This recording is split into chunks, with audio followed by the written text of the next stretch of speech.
Irmãos, que a graça do nosso Deus nos alcance, mais uma manhã que Ele nos concede, de sorte que tenhamos condições de continuar estudando Sua palavra de maneira singular e justa. Muito bem, convido agora a pessoa que está responsável para nos apresentar diante de Deus, para que juntos possamos dar continuidade ao estudo da palavra do Senhor. Retomando o texto de Mateus, capítulo 1, e tirando as lições que são necessárias para a nossa jornada nesta terra. Muito bem, quem é que está responsável pela oração? É o irmão de Jailton, pastor. Vamos orar então. Justo e soberano Deus, maravilhoso Pai, mais uma vez, Senhor Deus, nós te louvamos e exaltamos o teu nome.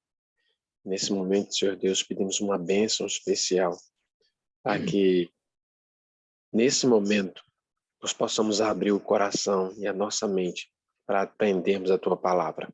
Amém. Perdoa, Pai, os nossos pecados e que, nesse momento, se faça, Senhor Deus, a tua vontade. Abençoa grandemente o pastor Cícero, para que, através dele, Senhor Deus, a bênção chegue em cada lar nesse momento. Amém. Perdoa, Pai, os nossos pecados e nos perdoa por tudo que temos feito de errado. É isso que te pedimos em nome de Jesus. Amém, Senhor Deus. Amém. Muito bem, meus irmãos, voltando ao texto de Mateus, capítulo 1. Ontem nós começamos a introduzir a abertura deste livro, que nós vamos aqui estudá-lo. Apresentei algumas particularidades dessa genealogia que Mateus aqui apresenta. Singularmente, ele foge de toda a tradição judaica no que diz respeito à genealogia de apresentar apenas as pessoas do sexo masculino, mas ele então introduz pessoas do sexo feminino em sua genealogia. E começamos, naquela ocasião, também apresentar algumas personagens, estas mesmas que ele as expõe nominalmente, como o caso, portanto, da Tamar, da Raabe, da Ruth, da própria Maria. Contudo, é preciso também atentar que ele omite, embora faça o que a gente chama a referência indireta a uma outra personagem, que é o caso, portanto, da mãe aí do Salomão, de quem, então, ele omite o nome, o caso de Betseba, lá, ou como os hebreus chamam, Betsheba. E aí, então, consequentemente, nós teríamos a relação feminina aqui um pouco mais ampliada. Mas todas elas, pelo menos, então, antes de fazer uma abordagem particular da pessoa de Maria, nós temos singularidades na vida destas pessoas. O caso da Tamar, por exemplo, que ontem nós abordamos um pouco sobre a sua circunstância adversa, como aparece na galeria, então, aqui do texto bíblico, tirando a história especificamente lá do livro de Gênesis, é necessário que nós também acrescentemos nesta manhã algumas informações que são úteis para que nós não nos percamos dentro desta perspectiva que se tem como propósito, que é o texto aqui de Mateus.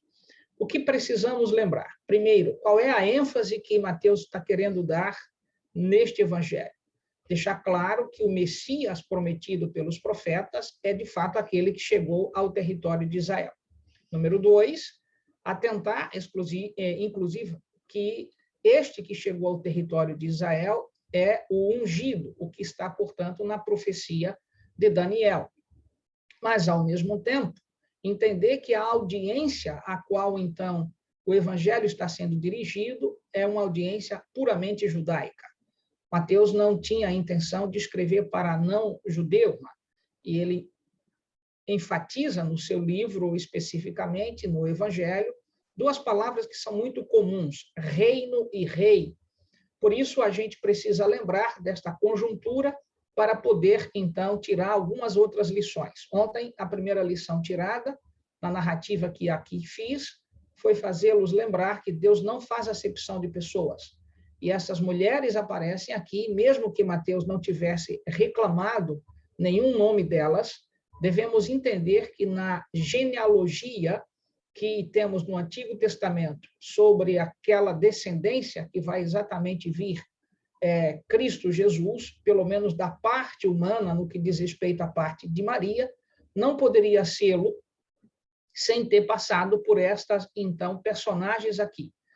A Tamar, com a sua singular situação de vexame que passara, você se lembra que ela se tornou, portanto, prostituta, lá, em razão do comportamento do seu sogro, mesmo porque se comportou de maneira indevida, com o objetivo exatamente de vingar a promessa do que o sogro fizera em relação a tudo que o seu esposo anterior havia deixado de fazê-lo, e ela, portanto, agora tem uma relação, de fato, indecente, irresponsável, foi, de alguma maneira, confundida pela sociedade de época como que uma prostituta, cultual, mas o seu pseudo, então, sogro, ou imoral sogro, a usou como se fosse, portanto, qualquer uma, e, de repente, nós temos aí a descendência advinda, portanto, dessa relação sexual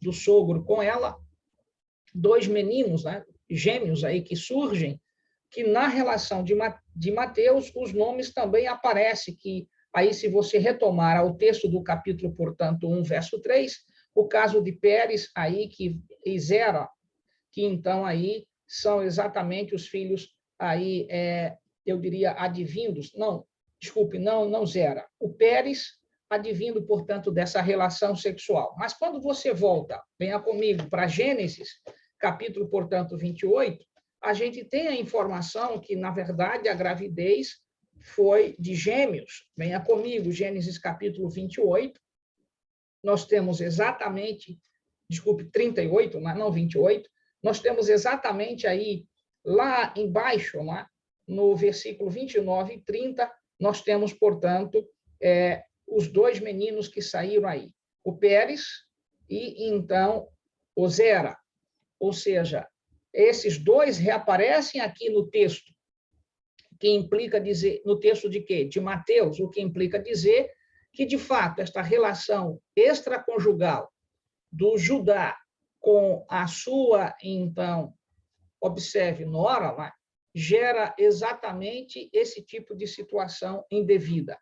Ao mesmo tempo, quando a gente vai para o caso de Raabe, não preciso avançar um pouquinho mais, porque isso já expliquei ontem, que também tinha situação de vida, eu diria, sexual, com certas dificuldades morais. O caso, portanto, da Tamar, o caso da Raabe, se, então, comungam com a mesma ideia. Quando nós chegamos para o caso de Ruth, você deve lembrar que os conselhos da Noemi, aqui para ela, e a forma como ela teve a relação sexual com o Boaz, também não foi uma coisa muito comum. Não é? Uma mulher não se oferece da maneira como ela se oferecera. Então, a gente vê que há um fio condutor entre essas 3 personagens. O elemento comum aqui é a vida sexual, de alguma forma, muito frágil. E quando chegamos, por fim, à mulher que o próprio Mateus evita o nome, mas faz citação indireta, como a gente chama, observe o verso 6, diz que a Salomão da quem fora mulher de Urias. Ora, Salomão foi filho de Davi, nós não temos dúvida disso, mas ele nasceu dessa relação, portanto, extraconjugal de Davi com a Betseba, o que fica, portanto, evidente que nós temos na relação Tamar, Raabe e Betseba, como sendo, portanto, e o caso de Ruth, é claro, uma situação bastante comum entre essas 3 personagens, e aqui, quando aparece, portanto, o caso da própria Betseba, nós entramos com a 4ª personagem. Então, na ordem, teríamos Tamar, Raabe, Ruth e Betseba. Agora, há outros personagens com o mesmo nome na Bíblia Sagrada. O caso de Tamar, por exemplo, nós temos mais 2 outras personagens que recebem o mesmo nome. Mas como fazer a diferença para a gente, então, não confundir as personagens? Primeiro, quando você vem para o capítulo 1, verso 3, aparece, portanto, Pérez e Zera. A única Tamar que tivera, portanto, 2 filhos gêmeos é esta, que foi, portanto, nora de Judá. Logo, a outra Tamar que aparece já ali no livro de 2 Samuel, que tem a ver, portanto, com a filha de Davi, não confundir, portanto, com esta Tamar aqui. E, ao mesmo tempo, lembrar-se igualmente que também, segundo Samuel, nós temos ali uma filha, né, de Absalão chamada Tamar. Então, a Tamar, filha de Absalão, e a Tamar, filha de Davi, não é esta Tamar que aparece aqui na genealogia de, então, Mateus, porque esta tem a ver com a seção particular ali, então, do capítulo 38 do livro de Gênesis. Portanto, esta explicação eu precisava dar-lhes, não havia tempo de fazê-lo ontem, por causa, claro, do nosso próprio tempo. Então, meus irmãos, qual é a lição aqui, pastor? Verificar que essas 4 mulheres, uma citada indiretamente, que é o caso de Betseba, e, então, na ordem que nós temos da apresentação que Mateus faz, Tamar, Raabe, Ruth e Betseba, nós teríamos, então, 4 mulheres com situações símiles, semelhantes, do ponto de vista de sua vida, então, sexual, de alguma forma, moralmente afetada. Ao mesmo tempo, nós temos a figura, portanto, de Maria, que agora se põe, que é a nossa ênfase, a adentrar aqui. O que destoa de Maria em relação a estas 4 mulheres é o modo como a sua gravidez aparece. Se todas as demais nós tivemos problemas em relação aos aspectos, portanto, morais, nem todas elas também, de fato, procriando, mas nós temos, então, com Maria, uma situação que se afunila ao mesmo aspecto. De que aspecto? De que estas mulheres aparecem aqui e há algo comum entre elas. Todas elas, de alguma forma, receberam a bênção de Deus para a reconstrução de vida ou tornarem-se destacadas diante, portanto, da história de Israel. No caso de Maria, não há uma recuperação de vida social, mas há um destaque, portanto, que o Senhor toma sobre ela, em razão de sua compostura, embora desposada, isto é, prometida a alguém, mas não ainda coabitando com este alguém. E aqui eu preciso explicar um pouquinho essa questão. Em língua portuguesa, costumeiramente, você encontra o verbo desposar como sendo alguém que já está casado, alguém, portanto, que já está numa vida sexual ativa com o seu esposo. O verbo desposar, em língua portuguesa, tem este sentido basilar. Porém, é preciso nos lembrar que na cultura hebraica, o verbo desposar não aparece no contexto aqui de Mateus com o sentido que se dá para o século 21. O que se tinha lá atrás, quando se falava em desposar, se falava em compromisso. Seria algo paralelo, quase que uma espécie de noivado, de comprometimento sério. Dias estão à frente para o casamento, mas o casamento ainda não se dera. Então, no caso aqui de Maria, está desposada. Cuidado para não pegar o senso comum do verbo desposar e achar que ela já estava vivendo com ele. Não estava. Mesmo porque você pode até não conhecer o verbo desposar, mas conhece o verbo coabitar. E aí a gente pode, então, sair de uma situação e cair na outra e entender, tornando mais simples. Se eu não sei o que significa desposar, mas eu posso entender o que significa coabitar.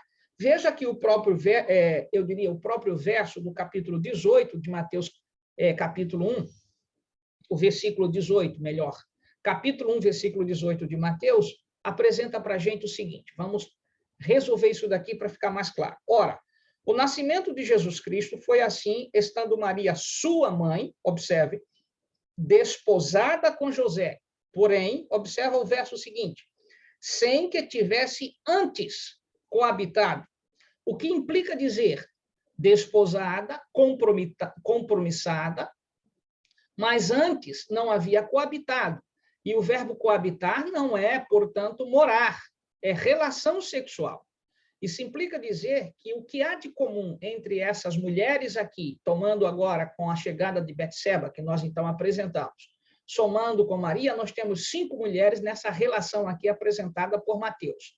As 4 primeiras com uma situação símile entre si, e a Maria com uma situação que é distinta, mas que, ao mesmo tempo, envolve a presença de Deus, tornando-a singularmente, dentro desta genealogia aqui, uma personagem destacada. O que nós temos para vincular a pessoa de Jesus a Maria? Primeiro, lembrar que, veja, os descendentes de Jesus, estou falando de os ancestrais, para ficar melhor assim para você, os que antecedem a Jesus, nós temos na sua relação quem? Passa por Raabe, passa, portanto, na ordem, passa, portanto, por Tamar, passa, portanto, pela Raabe, pela Ruth, pela Betseba, e chega, portanto, até a descendência ali, final, de José e de Maria. O que a gente precisa aqui, então, tomar como ponto de partida? Que assim como Deus não faz acepção de pessoas, ele também é misericordioso para corrigir a vida de pessoas que caíram em descrédito e que a ele se submetem. Isso implica dizer que esta ideia esdrúxula, até de certa forma meio extravagante, não, fulano é de uma família de renome. O que é renome dentro do contexto bíblico? É aquilo que tem o nome de Deus, que o Senhor, portanto, abençoou. A renome no contexto social é alguém de alguma família de destaque, que não tem ninguém, portanto, aí com algum vexame social. Mas a primeira lição nesta manhã é nos fazer lembrar que na família de Jesus, os seus ancestrais, nós temos pessoas com um passado bastante cheio de dificuldades. Atente para isto, para não colocar sobre si uma regra que Deus não colocou, de que sua família, seus ancestrais, precisam ser pessoas de alto calibre, né? De alta personalidade, tem de ser de pedigree, a gente não pode, portanto, ser sem uma origem identificada, tem de ser PO, puro de origem. Não, nós não temos isso. O Evangelho é que nos torna originário, o Evangelho é que nos transforma. O poder do Espírito Santo é que nos torna a vida algo distinto. Não tem a ver com a sua, eu diria, genealogia. Tem de lembrar que os seus ancestrais podem ter cometido todo tipo de asneiras, mas você tem de lembrar que você não pode negar a sua origem.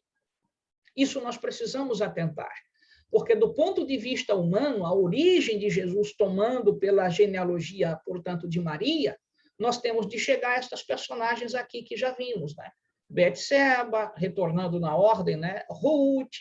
Nós, então, vamos para o caso da Raabe, para o caso, portanto, da Tamar. Observem, portanto, o que você espera? Aí alguém diria, pastor, mas por que estás acentuando o lado feminino?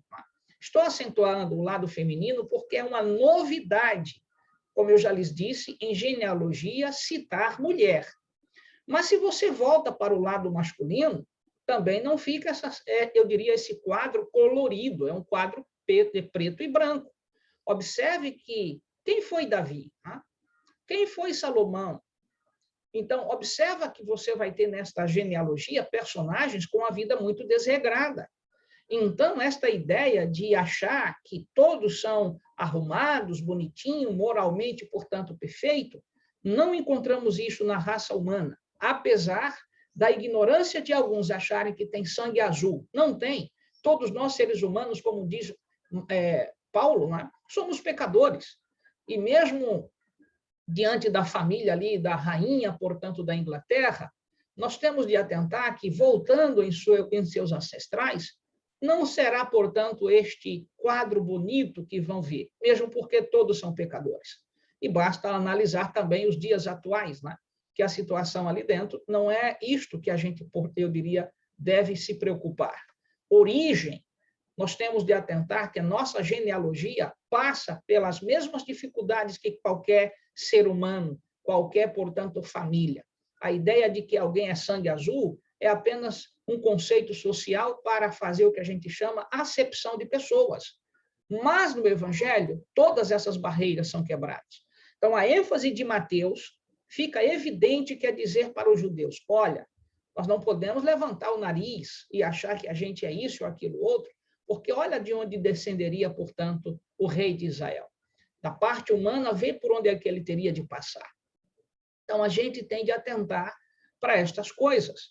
Portanto, quando aparece Maria, nós temos de olhar quem é esta personagem, de onde, portanto, o Senhor, da parte, então, humana, aqui especificamente falando, tem vinculação. Vamos analisar um pouquinho a vida dela.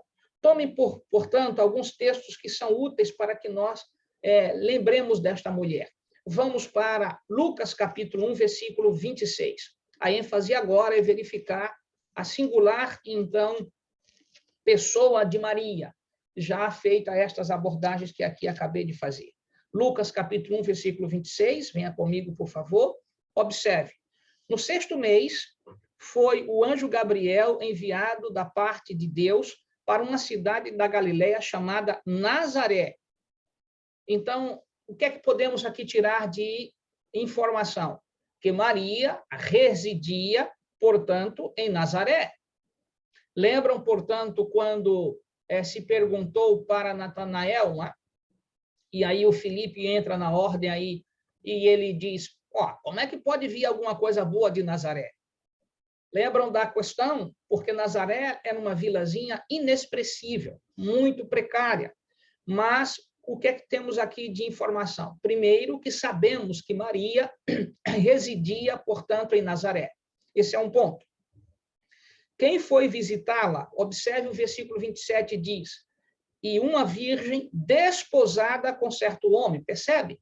Se ela estava virgem e estava desposada, estava compromissada, mas não ainda numa vida de casamento.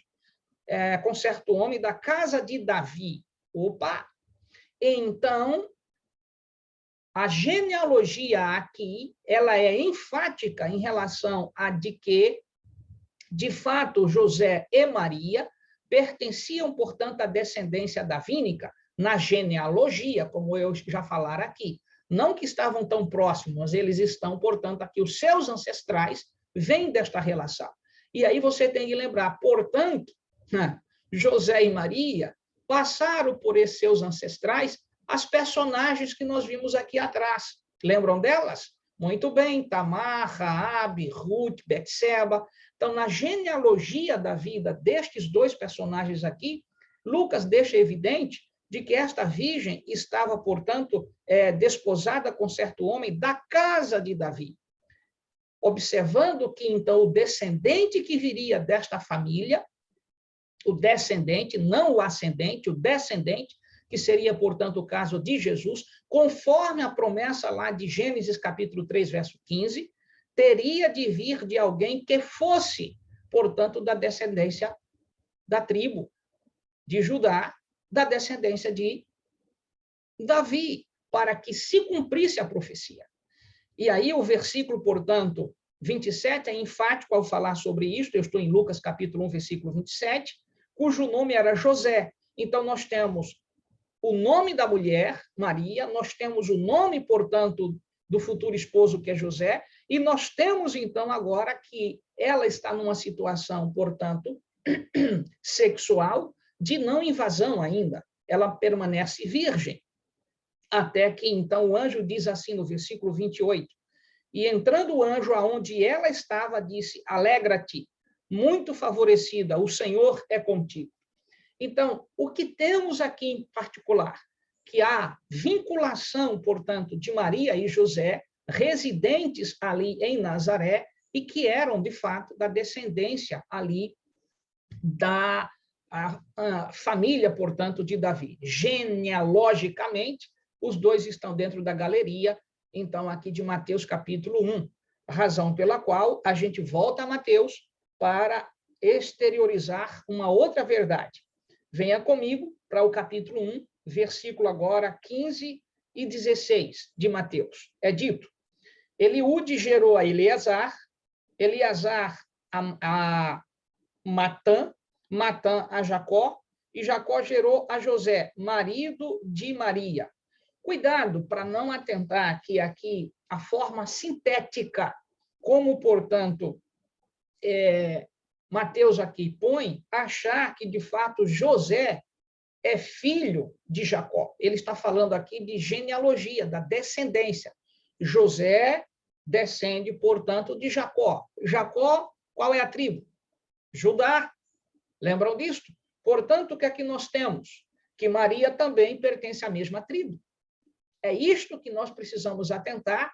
Por isso que Mateus está sendo muito enfático para chegar à mente judaica e demonstrar, não pode rejeitar Jesus. Ele é o Messias prometido. Olha a genealogia. Vejam, portanto, de onde ele teria de descender. E da parte de Maria, Maria é da tribo de Judá. Maria é, portanto, a escolhida, mas temos de nos lembrar que ela está vinculada a toda a descendência da casa de Davi. Isto posto, deveria, portanto, ter despertado no auditório, eu diria, nos ouvintes que receberam, então, o Evangelho de Mateus, esta singularidade. Mas os judeus continuaram insistentemente negando a Cristo, mesmo com todas as evidências históricas e genealógicas. E aí, quando a gente chega, o versículo 16, última parte, diz, da qual nasceu Jesus, que se chama o Cristo. Percebe como Mateus, então, vincula? Isso deveria levar os ouvintes a verem a Cristo realmente como o Messias prometido. E aqui vem nossa segunda lição nesta manhã. A primeira foi que você não precisa estar preocupado com os seus ancestrais, porque, do ponto de vista humano, olhando também os ancestrais de Jesus, nada de bom do ponto de vista moral a gente pode encontrar, a não ser a bênção da transformação que Deus realizou na vida destas personagens. Mas o que nós temos aqui é que Cristo é o meu e o seu representante. E aqui nós não temos senão de nos quedar a esta verdade. Eu e você não servimos a um impostor. Não temos de esperar um outro. Do ponto de vista genealógico, do ponto de vista histórico, do ponto de vista profético, ele é o Messias prometido. E é interessante o nome que que Mateus usa aqui, Christos. Essa expressão é a expressão, portanto, Merchiá, que vem exatamente para este termo, que significa ungido, separado. Então, a expressão usada aqui nos leva, portanto, a esta compreensão singular. A mesma pessoa que escreve, que é o caso de Mateus, ele usa a expressão Jesus, Iesos, que é a expressão, portanto, paralela em hebraico, Yoshua, e aqui, então, chama de Cristo. Veja, os dois termos que são utilizados, Messiá e Yoshua, representando exatamente de que ele era o escolhido, ele era o prometido, e nele as coisas estão, portanto, se cumprindo. Logo, Cristo não está aqui como impostor, nem como alguém estranho. Ele vem na descendência, portanto, da genealogia que Mateus apresenta. Algo que alguns deixaram de estudar a Bíblia e, consequentemente, ficam falando o que não sabem por aí afora, né? Usando o texto aqui grego, que é o texto que Mateus escreve, achando que Mateus, na verdade, inventou as coisas, ou que a Igreja Católica pegou o texto e inventou. Nós não temos uma invenção. Nós temos, na verdade, um texto canônico, separado pelo Espírito de Deus, para que eu e você conhecêssemos e temos conhecido do nosso Salvador de maneira íntima e direta. Por isso, meu querido amigo e irmão, seja fiel e permaneça fiel a estas verdades. Terminando com o verso 17, nos é dito, de sorte que todas as gerações, desde Abraão até Davi, são 14, desde Davi até ao exílio da Babilônia, 14, e desde o exílio da Babilônia até Cristo, 14. Na verdade, eu quero explicar isso um pouquinho amanhã para você, para que se entenda que Mateus aqui, por fazer o que a gente chama de um resumo genealógico, a gente vai se aperceber que ele, portanto, deixa de fora pelo menos 4 nomes, o que deixa estas 14 gerações aqui, não realmente como 14, mas algo que a gente explica amanhã com mais clareza para você. O que eu só gostaria que você atentasse: Maria foi escolhida para ser, portanto, a mãe do Salvador, sobre uma circunstância singular. Anjo a visita e diz para ela que, diante, portanto, da compostura, ela é, entre as mulheres, bem-aventurada. E aqui o texto toma uma outra feição. Se é entre as mulheres bem-aventurada, ou seja, Maria não tinha ainda nenhum tipo de relação sexual, tinha tido nenhum tipo de relação sexual com José. Então, o nascimento de Jesus é distinto, mas é igualmente dentro de toda a descendência que, então, Maria tivera. Então, da parte humana, podemos dizer que, de fato, o ancestral de Jesus, que é o caso aqui de Maria, vinculado à família davínica, nós temos, então, a profecia ocorrendo conforme a descrição do Antigo Testamento. E isto faz com que nós entendamos a singular, então, manifestação de Cristo na vida de Maria. Isto me leva e me faz lembrar do texto de Atos que nós já passamos, né? Capítulo 2. Venha comigo para nós, então, concluirmos aqui nesta manhã. Atos, capítulo 2.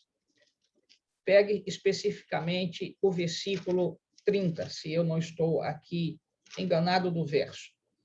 Isto mesmo, Atos, capítulo 2, verso 30, diz assim: sendo, pois, profeta, e sabendo que Deus lhe havia jurado que um dos seus descendentes se assentaria no seu trono.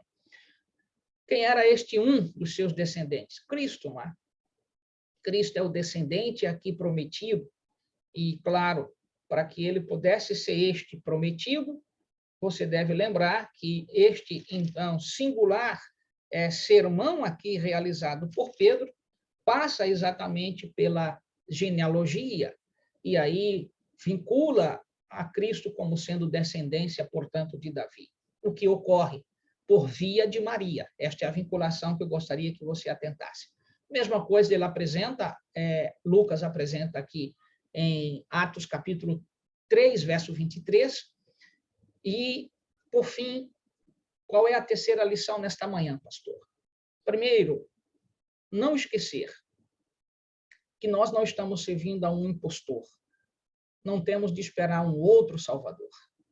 Ele é o Messias prometido pelos profetas do Antigo Testamento, ele é o Messias, ele é, portanto, o ungido, o Cristo entre nós, ele é, portanto, o desejado de todas as nações, aquele que Israel deveria esperar e que, apesar de todas as ênfases, apesar de todas as manifestações históricas, genealógicas e proféticas, e discursos e testemunhos, rejeitaram o Cristo e rejeitaram, portanto, o Messias, rejeitaram o Salvador do mundo.